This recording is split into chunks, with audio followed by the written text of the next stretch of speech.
Echoes of the past. Olivia Reed stared at her reflection in the bathroom mirror, wondering how she'd let herself be talked into this. At 31, she was perfectly content with her life. Her research at the Marine Conservation Center, her cozy apartment overlooking the Pacific, and Mochi, her impossibly spoiled tabby cat. Dating was an unnecessary complication. "You're being ridiculous," she muttered to herself, smoothing down her navy dress. "It's just dinner. 2 hours, max." Her phone chimed with a text from her cousin Zoe. "He's already there. Table by the windows. You'll love him, I promise." Olivia rolled her eyes. Zoe had been trying to set her up for years, convinced that Olivia's dedication to her work was simply a shield against potential heartbreak. And maybe there was some truth to that. After Ethan, she'd never quite trusted anyone enough to let them in completely. 7 years was a long time to carry a ghost, but some wounds left permanent scars. The restaurant was buzzing with Friday evening energy as Olivia stepped inside, scanning the tables by the windows as instructed. Her gaze landed on a man with his back to her, dark hair slightly tousled, broad shoulders under a charcoal blazer. Something about his posture made her heart stutter. A familiar line to his shoulders that couldn't possibly be. He turned, sensing her presence, and the world around Olivia dissolved. Ethan Shaw. His eyes widened in recognition, the same deep brown that had once looked at her with such tenderness, now filled with shock. "Olivia?" His voice was exactly as she remembered, perhaps a touch deeper. She couldn't move. Couldn't speak. Her mind raced through possibilities. This had to be a mistake, a cruel joke, perhaps an elaborate setup by Zoe who knew their history. I'm supposed to be meeting someone," she finally managed, her voice barely above a whisper. "Let me guess. A blind date arranged by your cousin?" Ethan stood slowly, as if afraid any sudden movement might cause her to flee. "My brother Ryan set this up." The pieces clicked together. Zoe was dating Ryan, had been for about 6 months. Of course they would think this was brilliant, reuniting lost loves. They had no idea of the devastation Ethan had left in his wake. "I should go." Olivia turned, but Ethan's voice stopped her. "Liv, please. Just stay. For a drink, at least." The nickname unlocked a flood of memories. Lazy Sunday mornings, road trips along the coast, whispered promises under starlight. She turned back, studying him. There were new lines around his eyes, a small scar near his right temple that hadn't been there before. He looked more weathered, but unmistakably the man who had once been the center of her world. "Why would I do that?" she asked, surprising herself with the steadiness in her voice. "Because I owe you an explanation. And because you came all this way." He gestured to the chair across from him. "One drink? Then you can leave and never see me again if that's what you want." Against her better judgment, Olivia slid into the chair. The waiter appeared immediately, and she ordered a gin and tonic, needing the sharp bite of something strong. "You look beautiful," Ethan said quietly after the waiter left. "I always loved you in blue." "Don't." She held up her hand. "Don't pretend this is normal. You disappeared, Ethan. No warning, no explanation. Just a 3-sentence note saying you had to go and I shouldn't try to find you." He flinched. "I know, and I've regretted it every day since." 7 years is a long time for regret. Her drink arrived, and she took a generous sip. "I never expected to see you again," he admitted. "When Ryan mentioned setting me up with his girlfriend's cousin, I nearly said no. I haven't dated much since us." Something in his expression, a vulnerability she remembered all too well, tugged at her despite her resolve to stay angry. "What happened to you, Ethan?" "You were about to take that job at the Chronicle. We were talking about moving in together, and then I vanished." He ran a hand through his hair, a gesture so familiar it ached. "It's complicated, Liv, and not a story for a crowded restaurant." The nickname again. She should hate it, but it slipped over her like a warm current, familiar and dangerous. "Then why should I listen at all?" she challenged. His eyes met hers, steady and serious. "Because I think about you every day. Because leaving you was the hardest thing I've ever done. And because I never stopped loving you, even when I knew I had to let you go. Colliding worlds." Olivia nearly choked on her drink. "You don't get to say that," she said, her voice low but intense. Not after 7 years of silence? Ethan nodded, accepting her anger. You're right. I'm sorry. The waiter approached, asking if they were ready to order. Olivia considered leaving. This was her chance to walk away, but curiosity kept her anchored to her seat.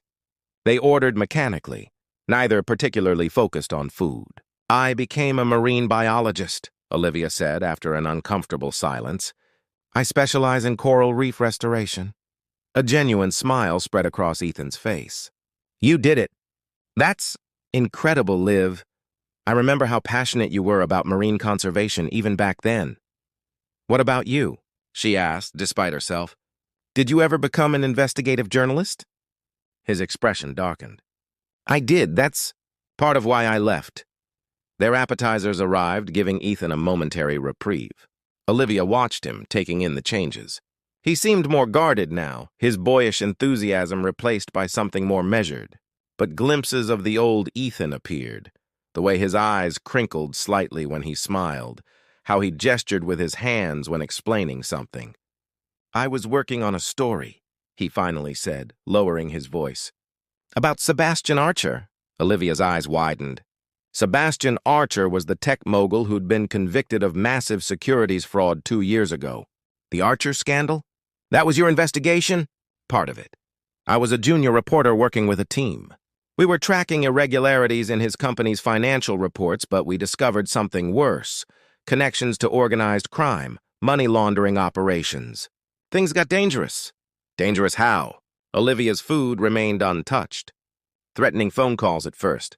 Then my apartment was broken into. Ethan's eyes met hers. The night before I left, someone followed you home from work. They were sending a message. They knew who you were, where you lived. Olivia felt cold. Why didn't you tell me? I was given a choice. Drop the investigation and disappear, or they'd hurt the people I cared about. Starting with you. His voice wavered. My editor helped me relocate under a different name. I continued the investigation remotely. I couldn't risk contacting you. They were watching. For 7 years? Olivia asked incredulously. For 3. The case was built slowly, carefully. After the arrests, I was placed in witness protection until the trials concluded. He looked down at his hands. By then, I assumed you'd moved on. I thought reaching out would be selfish. The waiter cleared their barely touched appetizers and served their entrees. Olivia's mind raced, trying to reconcile the Ethan she'd mourned with the man sitting across from her. You could have found a way to let me know you were alive, she said, her voice catching. I thought something terrible had happened. I thought maybe you'd stopped loving me. Never. The word came out raw, honest. Leaving you was like cutting off a limb. I've never been whole since. Memories flooded back. Ethan lifting her into the waves at sunset, his laughter mixing with the sound of the surf. Falling asleep wrapped in his arms as rain tapped against the windows. The way he'd looked at her as if she were the most fascinating creature on earth. I dated someone for a while, she admitted. Marcus. He was kind, stable. Everyone thought we'd get married. Something flashed in Ethan's eyes. Pain, jealousy perhaps. But you didn't. No, he wanted more than I could give. Olivia took a sip of water. He said it was like trying to love someone who'd left half of herself in the past. Their eyes met across the table, the air between them charged with unspoken words. I'm sorry, Ethan said simply. For all of it. Olivia nodded, not ready to offer forgiveness but acknowledging his apology. Tell me about your work, he said. Tell me about your life. And surprisingly, she did. She told him about her research, her travels to the Great Barrier Reef, her small apartment with its balcony where she grew herbs. He listened intently, asking thoughtful questions, drawing her out as he always had. By the time dessert arrived, a chocolate souffle they decided to share just as they used to, something had shifted. The anger still simmered, but alongside it grew understanding, and beneath that, the dangerous tendrils of what might be forgiveness. Can I walk you to your car? Ethan asked as they stepped outside into the cool evening air. Olivia hesitated, then nodded. They walked in silence, the space between them vibrating with potential. I'm in town for a month, he said as they reached her car. writing a piece on coastal development.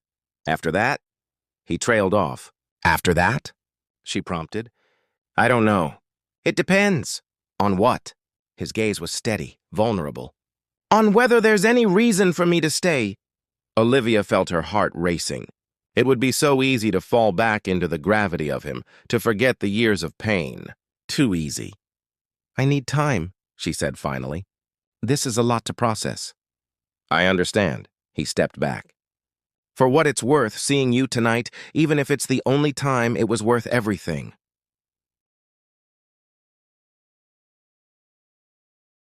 The truth beneath 3 days passed before Olivia texted Ethan. She'd drafted and deleted a dozen messages before settling on something simple. I have questions. Coffee? His response came almost immediately. Name the time and place. I'll be there. They met at a quiet cafe near the beach, away from the bustle of downtown. Olivia arrived first, claiming a table in the corner. When Ethan walked in, her treacherous heart skipped. He wore jeans and a blue Henley, looking more like the man she remembered than the polished dinner companion from their blind date. Thanks for reaching out, he said, sliding into the seat across from her. I wasn't sure you would. Neither was I. She wrapped her hands around her mug. I've been thinking about what you told me. I looked up the Archer case. And? Your name isn't mentioned in any of the articles. Ethan nodded. James Miller got the byline. I was still under protection during publication. There's something I don't understand, Olivia said, leaning forward. Why didn't you reach out after it was safe? It's been 2 years since the conviction. Ethan was quiet for a moment. Fear, he finally admitted. Not of Archer's people, of your rejection. Of finding out you were happy without me, that I'd made the biggest mistake of my life for nothing. He met her eyes. And shame. What kind of man disappears on the woman he loves without a word? A man trying to protect her, Olivia said softly, surprising herself. Maybe, or a coward. She studied him. Did you ever look me up? Try to find out what happened to me? Once, he confessed. About a year ago. I saw your name on a research paper about coral bleaching. I almost contacted you then, but... He shrugged. I chickened out. The honesty in his voice touched something in her. I tried to find you too. For months after you left, I called hospitals, police stations. I hired a private investigator. Ethan looked pained. I didn't know. How could you?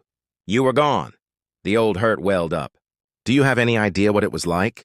One day, we were planning our future, and the next, nothing. I thought you might be dead. Her voice cracked. Sometimes I wished you were, because at least that would have been a reason. He reached across the table, his fingers brushing hers before retreating. I'm sorry. If there had been any other way? There's always another way, she said firmly.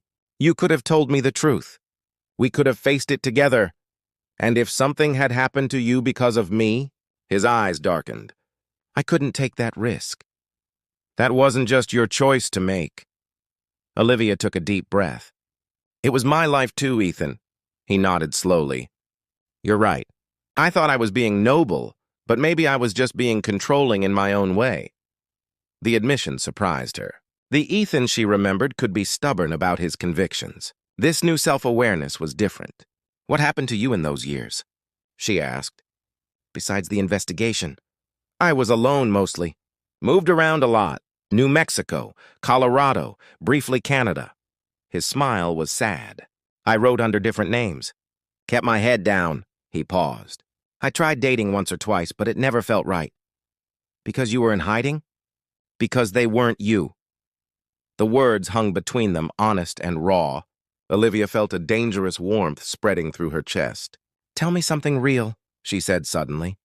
Something I don't know about you now. He considered this. I have a scar on my side from an appendectomy 2 years ago. I was alone in a hotel room when it happened, scared out of my mind. No one was with you? He shook his head. The nurse was kind. She held my hand before the surgery because... He swallowed. Because I told her I had no family. That was the lowest point. Facing that, I might die with no one who even knew my real name. Olivia felt tears threatening. Despite everything, the image of Ethan alone in a hospital room broke her heart. What about you? He asked. Tell me something real. She thought for a moment. I still have the shell you gave me from our trip to Monterey. The spiral one with the pink inside. I kept it all these years." His eyes softened. "You have no idea what that means to me." They talked for hours, filling in the gaps of their lives. As the afternoon sunlight slanted through the windows, Ethan asked the question she knew was coming. "Is there any chance for us, Liv? Even just as friends?" She looked at him, truly looked at him. Not the ghost she'd carried all these years, not the stranger from the blind date, but the man before her now. Changed, certainly, scarred like she was. But underneath, she recognized the core of him, the essential Ethan who had once been her home. "I don't know," she answered honestly, "but I'd like to find out." Ripples of forgiveness. The coastal trail stretched before them, wind whipping off the ocean as Olivia and Ethan walked side by side. This was their third meeting since the coffee shop, a careful dance of rediscovery. Today, she'd suggested hiking, needing the open air and movement to process her conflicting emotions. "I used to dream about this," Ethan said, gesturing toward the panoramic view of the Pacific. "When I was in Albuquerque, living in that tiny apartment with no windows, I'd close my eyes and imagine walking these trails with you." Olivia glanced at him. 2 weeks of cautious reconnection had worn away some of her defenses, but she still maintained distance, physical and emotional. "Was it hard being away from the ocean? Harder being away from you?" His honesty was disarming. "The ocean I could picture. But your laugh, the exact shade of your eyes—" He shook his head. "Memories fade, no matter how desperately you try to hold on to them."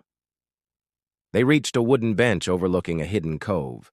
By unspoken agreement, they sat, watching the waves crash against the rocks below. "I visited your parents," Olivia said suddenly. "About 6 months after you disappeared." Ethan stiffened beside her. "You what?" I was desperate for answers. "They said they hadn't heard from you either."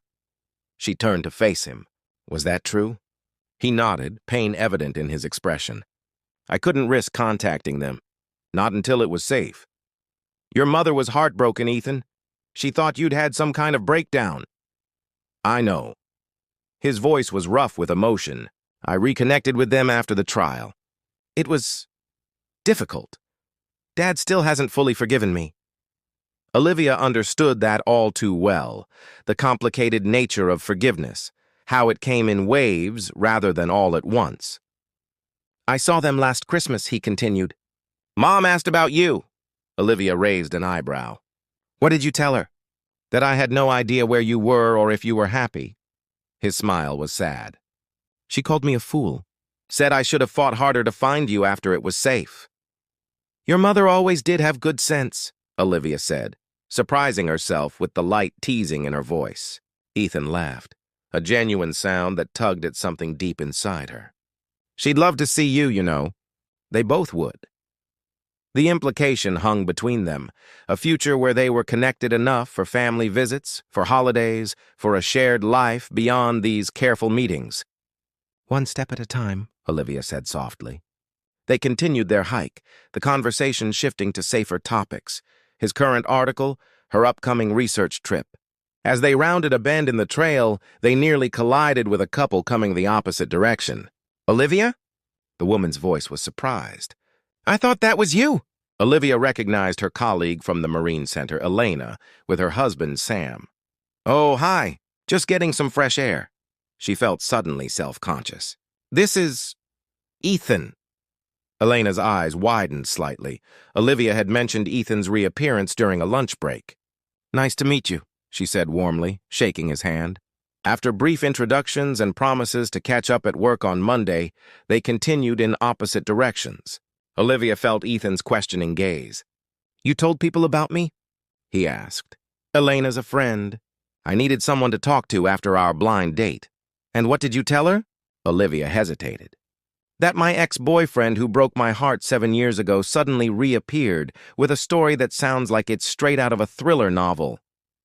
"Did she think you were crazy for talking to me again?" "Yes," Olivia smiled slightly.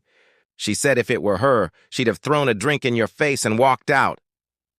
Ethan winced. "I probably deserved that." "Probably," she agreed. They reached a lookout point, the highest section of the trail. The late afternoon sun cast golden light across the water, reminding Olivia of countless sunsets they'd watched together years ago.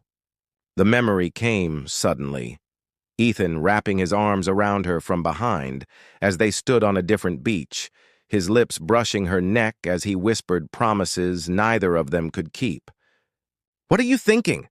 Ethan asked, noticing her distraction. "That I'm still angry with you," she admitted. "But I'm starting to understand. And that scares me. Why? Because understanding leads to forgiveness, and forgiveness might lead to—" She trailed off, unable to finish the thought. Ethan moved closer, not touching her, but near enough that she could feel his warmth. "To what, Liv?" She turned to face him, studying the familiar lines of his face, now weathered by time and hardship. "To taking a risk I'm not sure I'm ready for." "I would never hurt you again," he said quietly. "You can't promise that." "No one can?" "You're right," he nodded. "But I can promise to never leave you in the dark again. No matter what happens, good or bad, I'd face it with you, not for you." The distinction wasn't lost on her. It was exactly what she needed to hear, though she hadn't realized it until this moment. Tides of tomorrow Zoe's dinner party was in full swing by the time Olivia and Ethan arrived. Introductions were made, drinks were poured, and if anyone was surprised by Ethan's presence at Olivia's side, they hid it well, except for Zoe, whose smug smile suggested she'd been planning this outcome all along. "I can't believe the blind date actually worked," she whispered to Olivia in the kitchen as they prepared a cheese plate. "Ryan owes me $50.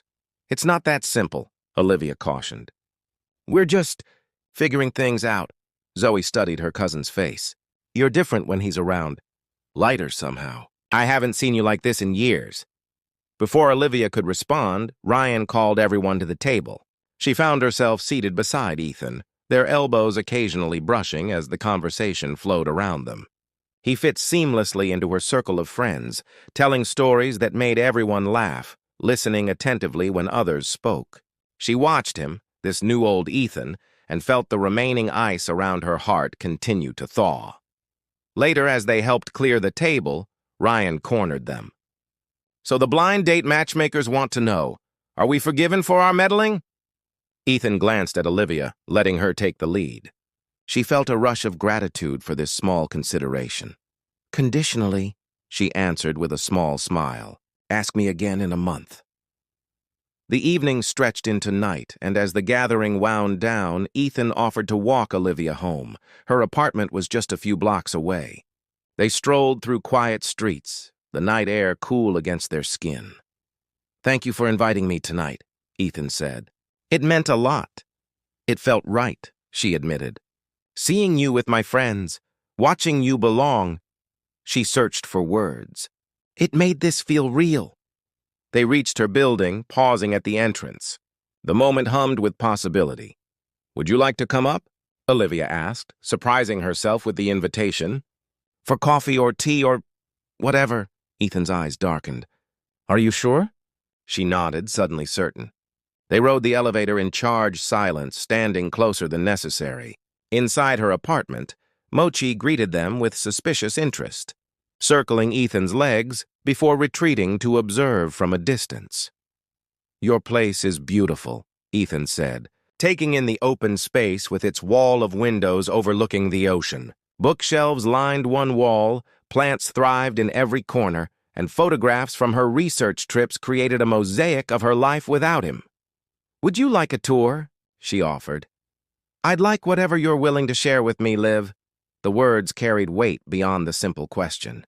Olivia moved closer to him, close enough to see the flecks of gold in his brown eyes, to notice the faint scar near his temple that hadn't been there 7 years ago. "I've missed you," she whispered, the admission breaking free after weeks of restraint. "Even when I hated you for leaving, I missed you." Ethan reached up slowly, giving her time to pull away, and brushed a strand of hair from her face. "I've dreamed of this moment," he said, voice rough with emotion. "Being here with you, getting a second chance I don't deserve." "Maybe neither of us deserves it," she said. "Maybe it's just what happens when two people never quite let go." The distance between them vanished as Olivia leaned forward, pressing her lips to his. The kiss was gentle at first, hesitant, a question rather than a demand. But as Ethan's arms encircled her, drawing her closer, the years of separation seemed to fuel the growing intensity between them. She pulled back, breathless. "This doesn't fix everything." "I know." His forehead rested against hers. "We still have so much to talk about, so much to rebuild." "But it's a start," she said, leading him toward the sofa. They sat close together, hands intertwined, as if afraid to break the physical connection now that it had been established. "I'm leaving for a research expedition next week," Olivia said. "The Maldives. Our team is documenting reef recovery after the last bleaching event." Ethan nodded, understanding the implications. "How long will you be gone?" 3 weeks, she hesitated. "My original plan was to stay longer, maybe take some personal time to explore after the research concludes. And now? Now I'm thinking about what I want to come back to." She met his gaze directly. "Your article assignment ends soon. Will you still be here when I return?" It was the question that had hovered between them since their reunion. What happens next? Ethan had built a life elsewhere. She had roots here. "I've been thinking about that," he said. "I've been freelancing for years, working from anywhere with an internet connection. There's nothing tying me to any particular place." He paused. "Except maybe someone." The implication hung in the air between them. "Are you saying you'd stay?" Olivia asked, heart racing. "For me? I'm saying I'd like the chance to build something real with you, wherever that takes us." His voice was steady, certain. "I lost you once because I made decisions based on fear. I won't make that mistake again." Outside her windows, the moon cast silver light across the Pacific, the eternal rhythm of the waves a reminder of nature's persistence. Time could erode mountains and carve canyons, but it could also heal wounds and create new landscapes from the ruins of the old. "I don't know what the future holds," Olivia said honestly, "but I want to find out. With you." Ethan smiled, a genuine smile that reached his eyes and erased the years of worry etched there. He pulled her close, and she rested her head against his chest, listening to the steady beat of his heart. "When you get back from the Maldives," he murmured against her hair, "I'll be waiting, and this time, I'm not going anywhere." As they sat wrapped in each other's arms, watching the moonlight dance across the water, Olivia felt the last pieces of her guarded heart shift and settle. The pain of the past would always be part of their story, but it no longer defined what they could become. Some connections, she realized, were simply meant to endure, tested by time, strengthened by forgiveness, and ultimately saved by love's patient persistence. Their journey had come full circle, bringing them back to each other when they were finally ready to begin again.